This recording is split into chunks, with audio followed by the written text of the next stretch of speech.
এসে ওনাকে ডেকে টস করতে, ভাই টস করেন তো, আসেন তো ভাই, আসেন আপনি, আসেন আসেন আপনি আসেন,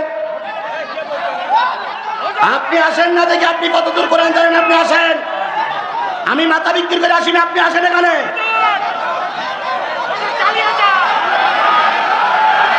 বসুন, করবেন না, সবাইকে অনুরোধ করছি। বসুন, মাহফিলের সৌন্দর্যকে নষ্ট করবেন না। বসুন, বসুন, বসুন। মাহফিলের সৌন্দর্যকে নষ্ট করবেন না। ভলান্টিয়ার আপনারা আছেন, আপনারা বিষয়টাকে দেখেন। কমিটির লোকের সঙ্গে বলতেছে, আজকের মাহফিলের অতিথি কেউ আলেম আছে নাকি? তো বলতেছে না। আমার কোন আলোচ্য বিষয় আছে? হয় না, আপনি যেটাই বলবেন ওটি আলোচনা বিষয়। তা বলতেছে নিচে কোন আলেম বসবে নাকি? না, এই বেলকুচিতে কেমন আলেম নাই, আপনি যেটাই করবেন ওটাই ওয়াজ, ওটাই ওয়াজ, ওটাই ওয়াজ। বক্তা তখন ফুলতেছে আর বলতে আজকে একটা ওয়াজ হবে। তখন বক্তা মঞ্চে উঠেই বলতেছে, ভাই এমন একটা ওয়াজ আমি করবো রে ভাই, যে ওয়াজ আপনার বাবাও শুনিনি, দাদাও শুনিনি, দাদার বাবাও শুনিনি, আর মরা পর্যন্ত যত লোক আসবে এই ওয়াজ আমার কাছে ছাড়া আর কারোর কাছে শুনতে পাবে না। জনগণ বলতে সুবহানাল্লাহ। তো হুজুর সেই ওয়াজই করেন। হুজুর বলতেছে, ভাই আমি গোটা বিশ্ব সফর করেছি, গেছিলাম আফ্রিকার জঙ্গলে, যে এমন একটা গাছ দেখেছি আপনার জীবনে সে গাছের নাম শোনেন না, আমি নিজে চোখে দেখে আসছি, সে গাছের তলায় বসে আসছি। শ্রোতা বলতে হুজুর সে কি ওয়াজ? সেই একটা জঙ্গলে একটা গাছ আছে, যেই গাছের পাতা যদি পড়ে ডাঙায় পড়লি সঙ্গে সঙ্গে বাঘ হয়ে যায়। জনগণ বলছে সুবহানাল্লাহ। পাতা ডাঙায় পড়লে কি হয়? আর সেই বাঘে শুধু মানুষ খায়, মানুষ খায়, মানুষ খায়। ওই পাতা যদি পানিতে পড়ে সঙ্গে সঙ্গে কুমির হয়ে যায়, মানুষ খায়, মানুষ খায়। আমি সেই গাছটার রং জানি, গাছটা কতটুকু লম্বা, কত হাজার পাতা, সব গুনে গেটে আসছে। ওই ওয়াজই আমি করব। জনগণ বলছে ঠিক আছে হুজুর, ওই ওয়াজই আমরা শুনবো। একজন ছিল খুঁটির গায়ে হেলান দিয়ে বসা, তিনি একজন আলেম ব্যক্তি। তিনি বলতেছে, হুজুর গাছের পাতা ডাঙায় পড়লে কি হয়? বাঘ। আর পানিতে পড়লি কুমির। আচ্ছা হুজুর, ওই পাতাটার অর্ধেক যদি পানিতে পড়ে আর অর্ধেক যদি ডাঙায় পড়ে, ওই পাতাটার অর্ধেক যদি পানিতে পড়ে আর অর্ধেক যদি ডাঙায় পড়ে, তাহলে কি হবে? হুজুর তখন সভাপতির বই দেখে বলতে, বললাম যেখানে কোনো আলেম আছে, তুমি যে বললে না, ওই যে আলেম পাওয়া গেছে, ওই যে লোকনাথ আছে। আখির দাওয়ানা আলহামদুলিল্লাহি রাব্বিল আলামিন। ভাই এ ওয়াজ সামনের বছর হবে। তার মানে বোঝা গেল কি ধরা লোক আছে, ভুল ধরা লোক আছে, লোকমা দেওয়ার লোক আছে। সুতরাং লোকমা দেওয়া লোক থাকলে ওয়াজ করতে গেলে মারির দাঁত অনেক বক্তার খসে যায়। আজকে আমি আমার অন্তরের চোখ দিয়ে দেখতেছি লোকমা দেওয়ার লোক বহুত আছে। সুতরাং ওর ভিতর থেকে আমি কোন সূরা থেকে তেলাওয়াত করেছি? কয়টা আয়াত? এই দুইটা আয়াতের পরে ভিত্তি করে কথা হবে। শেষ মোনাজাত না করে যাব না, যেহেতু আগামীকাল মাহফিল আছে, এই জন্য আজকে খুব বেশি কোন সময় লম্বা করব না। তার আগে একটু বলি, 2 দিনের মাহফিল, বিশাল খরচ। এই খরচে আগামীকাল আপনারা আসবেন অবশ্যই। এই খরচে 10, 20, 50, 100, 200, 500 টাকা কর্তৃপক্ষ আপনাদের কাছে দাবি করেছে। আমরা কোরআন দিয়ে আপনাদের কাছে হাত পাতলাম, এই কোরআনের উপরে 10টা 20টা টাকা দেওয়া যাবে ভাই? দেওয়া যাবে? টাকা আছে? কাদের কাছে টাকা নেই তারা একটু হাত তোলেন তো। কাদের কাছে টাকা নেই তারা একটু হাত তোলেন তো। হুজুর আমার কাছে 1 টাকাও নেই। মন থেকে আছে নাই? নেই। তাহলে সবার কাছে টাকা আছে না ভাই? এই কথা বলি, সবার কাছে টাকা আছে না? লজ্জা করার দরকার নেই। যদি টাকা না থাকে হাত তোলো, আমি টাকা দিয়ে তোমার সাহায্য করব। তোলেন। তাহলে সবার কাছে টাকা আছে। তাহলে সবার কাছে টাকা আছে এটা কেউ না জানলে ফেরেশতা জানে না? জানে না? জানে। আবার হাত জানে না? জানে না? এখন আমি টাকা চাইলাম কিসের জন্য? এখন যদি কোরআনের আগে আপনি পকেটে করে রাখেন, কিয়ামতের দিন ওই টাকা আপনার বিরুদ্ধে আল্লাহর কাছে সাক্ষী দেবে, এই হাত সাক্ষী দেবে, ফেরেশতা সাক্ষী দেবে। আপনার 50 টাকা না থাকলে 5 টাকা দেন, তবু সবাই দিতে হবে। এবার পকেটে হাত দেন, আমিও হাত দিচ্ছি, আপনারা পকেটে হাত দেন। দেন সবাই হাত দেন, হাত দেন, আমি হাত দিচ্ছি, হাত দেন, হাত দেন, আমিও হাত দিচ্ছি, হাত দেন, হাত দেন, হাত দেন, সবাই হাত দেন। এই ছেলেরা দাঁড়াও, দাঁড়ান, দাঁড়ান, দাঁড়ান, দাঁড়ান, দাঁড়ান, দাঁড়ান। ভাই হাত দেন, আপনারা হাত দেন, সবাই আগে আপনারা দেবেন, আপনারা দেবেন, আপনারা দেবেন, আপনারা আগে দেবেন, আপনারা আগে দেবেন। জি দেন দেন ভাই দেন দেন, আমরা আগে দেন দেন। জি মাশাআল্লাহ। জি এইবার ওদের কাছে দেন, ওদের কাছে দেওয়ার সাথে সাথে টাকাগুলো ফিরে না আসলে আমরা সব কাজ শুরু করবো ইনশাআল্লাহ। আচ্ছা আচ্ছা, কালকে বড় অঙ্ক দেবেন, কালকে বড় মাহফিল, কালকে বড় অঙ্ক দিবেন। আজকে আজকে আলী আলম ভাই, আলী আলম ভাই 1000 টাকা বাস। আর আছে আর আছে আর আছে, সবাই সবাই দোয়া শেষ। মাশাআল্লাহ, জাযাকাল্লাহ, আল্লাহ সকলের দান কবুল করুক। শামীম ভাই 100, মাশাআল্লাহ, আল্লাহু আকবার, আল্লাহ কবুল করুক, আল্লাহ কবুল করুক। ভাই আল্লাহ সকলের উপরে রহমত করুক, সবাই মিলে বলুন আমিন। আরো জোরে আমিন, আরো জোরে আমিন, জোরে একটা তাকবীর। লোকজন বলতেছে ও বিচার আমরা করতে পারবো না, ও বিচার করলে আমরা এলাকায় থাকতে, কারণ উনি হলেন এই এলাকার সবচেয়ে বড় হোম। তবে তোমার একটা ফয়সালা বলে দিতে পারি। কয় কি? কয় কাবার উত্তর চত্বরে একটা মানুষ বসে আছে, যার আশেপাশে কোনো লোক নাই, তবে লোকটা সৎ এবং যোগ্য।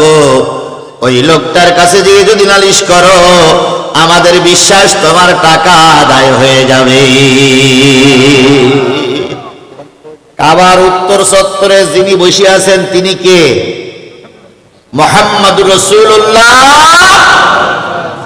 এখন এ লোক কোন লোক আবু জেহেল, কোন লোক মুহাম্মদ তা জানে না। যে উত্তর চত্বরে যে মুহাম্মদ সাল্লাল্লাহু আলাইহি সাল্লামকে বলতেছে, ভাই আসসালামু আলাইকুম। ওয়ালাইকুম আসসালাম। কি ভাই আপনার বাসা?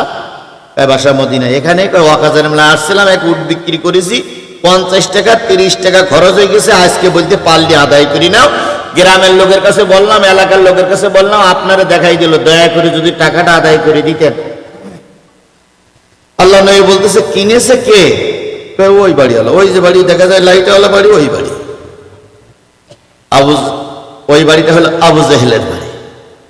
মুহাম্মদ সাল্লাল্লাহু আলাইহি সাল্লাম লোকটির হাতখানা ধরে সোজা আবু জেহেলের বাড়ির সামনে যেয়ে দাঁড়ায় নেতারে ডাক দিয়েছে, নেতা নেতা নেতা। আবু জেহেল কয় কে? আব্দুল্লাহর বেটা মোহাম্মদ। কি খবর ভাতিজা? কই জরুরি কথা ছিল। বেরিয়ে আসলেন আবু জেহেল।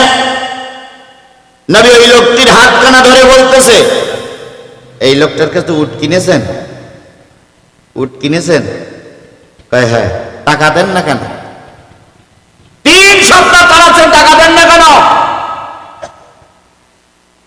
আবু জেহেল তখন প্রতীকের মুখের দিক তাকায় বলতেছে, নালিশ করার জায়গা পেলে না। এত নেতা আছে, কারোর কাছে নালিশ করতে পারিনি, মুহাম্মাদের কাছে যেই নালিশ করিস। বাতিজা একটু অপেক্ষা করো, টাকাটা শুধু ঘরের থেকে নিয়ে আসি। সুবহানাল্লাহ বলবেন না? এতদিন পর্যন্ত টালাসে দেয় না, আর আজকে মুহাম্মাদের দেখি শুধু বলতে ঘরের থেকে আনার সময় দাও। ঘরের থেকে 50 টাকা নিয়ে আসলো। আগন্তুকের হাতে টাকাটা দিয়ে বলতেছে, ভাই টাকা দিতে একটু দেরি হলো, কিছু মনে করিও না। কি করো না? মনে করো। লোকটি হাতে টাকাটা তুলে নবীজি গায়ে হাত দিয়ে বললেন, ভাই আল্লাহ তোমাকে সাবরে জামিল দান করুক। লোকটি নবীজির জন্য দোয়া করে কল্যাণ কামনা করে চলে গেলেন। ছোট ছোট পাতি নেতারা ইতিমধ্যে আবু জেহেলের বাড়ির সামনে হাজির। সেই তো টাকা দিলেন, তা দেরি করলেন কেন? এটা আপনার খাসলা, এই খাসলা মরার আগে ভালো হবে না। সেই তো দিলেন, আমরা এত অনুরোধ করলাম, কারণ অনুরোধ শুনলেন না। মুহাম্মাদের অনুরোধ শুনে সেই তো টাকা দিলেন, তা ভাও ঘোরালেন কেন পানি? আবু জেহেল বলতে, টাকা কি আমি এমনি দিছি? আমি যা দেখেছি তোরা যদি তাই দেখতিস, তোদের একটারও কাপড় ঠিক থাকতো না। পাতি নেতারা বলতে, কি দেখেছেন? ভাই দেখলাম মুহাম্মদ যখন লোকটা সাল্লাল্লাহু আলাইহি সাল্লাম লোকটা এনে বলতেছে টাকা দেয়, দেখলাম পিছনে দুজন তরবারি ধরে দাঁড়াই আছে। ইশারা করে বলতে, টাকা ফেল, টাকা ফেল। হয় টাকা ফেলবি না, কাল্লা কি হবে? বাধ্য হয়ে আমি টাকা দিতে বাধ্য হয়েছে। সুবহানাল্লাহ বলেন। নবীর ডাইনে বামে পিছনে কোনো লোক নাই, কিন্তু নবীর পক্ষে ছিলেন কে? এই জোরে বলেন, নবীর পক্ষে ছিলেন কে? নবীর ডাইনে বামে কোনো লোক নাই, নবীর পক্ষে ছিলেন আল্লাহ। আর নবী ছিল সততা এবং নবী ছিলেন খাঁটি মানুষ। আজও যদি আল্লাহর পরে ঈমান এনে খাঁটি সঠিক নেতা নির্বাচন করতে পারি, ওই নেতারা যদি একজনও থাকে, কোন দুঃখী মানুষের চোখে পানি ঝরবে না। সৎ মানুষ যদি একজন দাঁড়িয়ে যায়, বাতিলেরা ময়দান ছেড়ে পালাতে বাধ্য হবে। সেই নেতা যিনি একা হয়েও বাতিলের কাছে মাথা নত, সেই নেতার নামে প্রাণ ঢালা দুরূদ আর সালাম। কারোর জবান বন্ধ থাকবে না, সকলে মিলে বলছি সাল্লাল্লাহু আলাইহি ওয়াসাল্লাম। বন্ধুগণ, 2 দিন ব্যাপী তাফসীর মাহফিল আমি আপনাদের সামনে সূরা হজের 77-78 দুইটা আয়াত তেলাওয়াত করেছি। তেলাওয়াতকৃত আয়াতের পরে ভিত্তি করে আজকে খুব তাড়াতাড়ি ছেড়ে দেবো। কালকে বড় বক্তা আসবে, অনেক পরিবার শুনবেন। কালকে বড় বক্তা আসবে, বাংলাদেশের একজন ফেভারিট বক্তা, তিনি কালকে আসবেন, তিনি ওয়াজ করবেন। তবে আমি একবার মাহরুম করব না, আমি আপনাদের সামনে 2টা আয়াতের পরে ভিত্তি করে কিছুক্ষণ কথা বলবো। আমি আপনাদের কাছে ওয়াদা করতে চাই, আমি যতক্ষণ কোরআন থেকে আলোচনা করব, আপনারা কি শুনতে রাজি আছেন? সবাই কি শুনতে রাজি আছেন? সবাই কি শুনতে রাজি আছেন? কারা কারা রাজি আছেন একটু 2 হাত উঁচু করে আল্লাহরে দেখান তো।